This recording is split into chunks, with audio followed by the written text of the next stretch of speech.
Hey guys, it's TTL back with another rush kit for you, and today we're going to be taking a look at the Sapphire RX480 overclock Nitro Plus. Now this is the super duty one with the high boost clock, which is 1342 megahertz.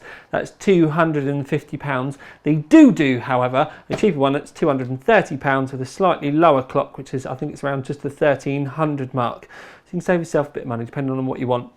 Those are the two 8GB ones. There's an even cheaper one, which is just 200 quid. That's the 4GB model with the 1300 megahertz boost on it. So there's a few of those on there. They've, well, really what we need to do is do the classic TTL box bash and then have a look at the card itself.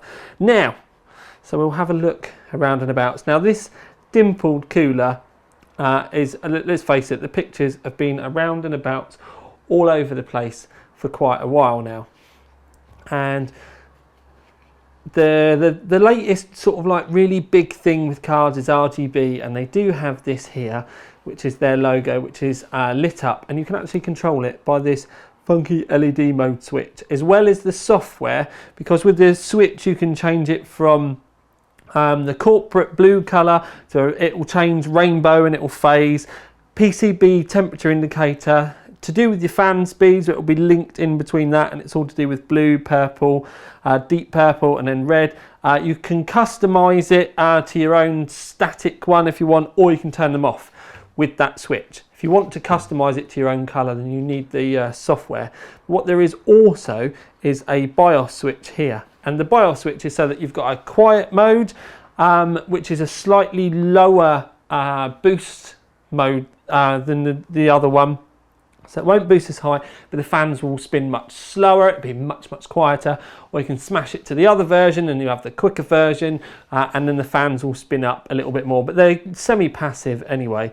When I review it, I will review it in the super turbo mode so that I can see what the temperatures and stuff are like.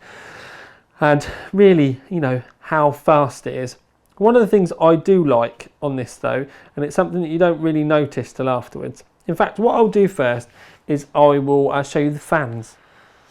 So in the stuff, like they send you a pack, there's a lot of stuff about fan check and better fan control and better fan longevity and different bearings. So I think Sapphire have had a problem with fans in the past, to be honest with you. But now they've got this interesting little thing where there is a little screw just here and just here. Now really I'm going into too much of a review on this, and it's meant to just be a rush kit, so I'm going to try and do it quick. So you can take one fan out and then you can actually remove the fan entirely. So if the fan breaks, you can just replace that, which is cool. 4 little pickups down the bottom. It's all really easy. But another reason why I wanted to pull this off is because what you can see is down the back, the back plate extends past the PCB. So when the fan is blowing, it blows up to the back plate and can actually get round and underneath the back plate as well, or vent up through here, so it can actually help cool the back plate. And these cards have been getting the back plates have been getting quite warm. So this is all very cool. So round the back we have 2 full-size display ports, 2 HDMIs, and a normal DVI-D depending on what you've been looking. But where's the power connector? Where's the power connector? It obviously needs one because we know they're quite power hungry. Well, they put it round the back, and that is awesome. Think about how much tidier your cables could be if you've got a small topped rig, so where you've not got a lot of roof room, spot on. Or if you've got one of those rigs where you can have your graphics card on show in the window, cables in the right place. Love it, absolutely love that. Why more people aren't doing it, haven't done it, I'll never know, but that in itself is amazing. So there's lots of little bits and bobs on this, which are all quite cool. It's also the one a lot of people have been going, oh my god, TTL's got a Sapphire card, it's so awesome.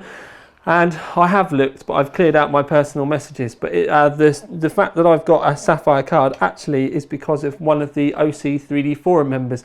He got in contact with Sapphire Ed, and it's all been hooked up because of that, because it had been a little bit dry before then. So a big thumbs up, and I'm really sorry that I couldn't find a PM. Like I said, I've deleted my PM, so I couldn't remember who it was.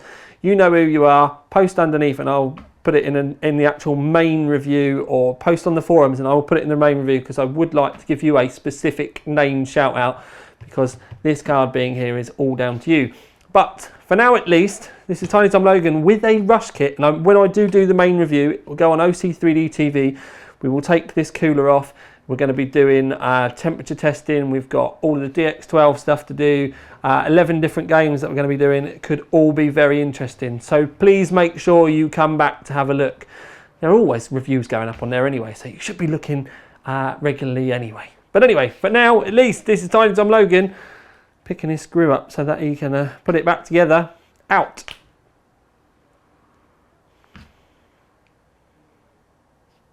Ding.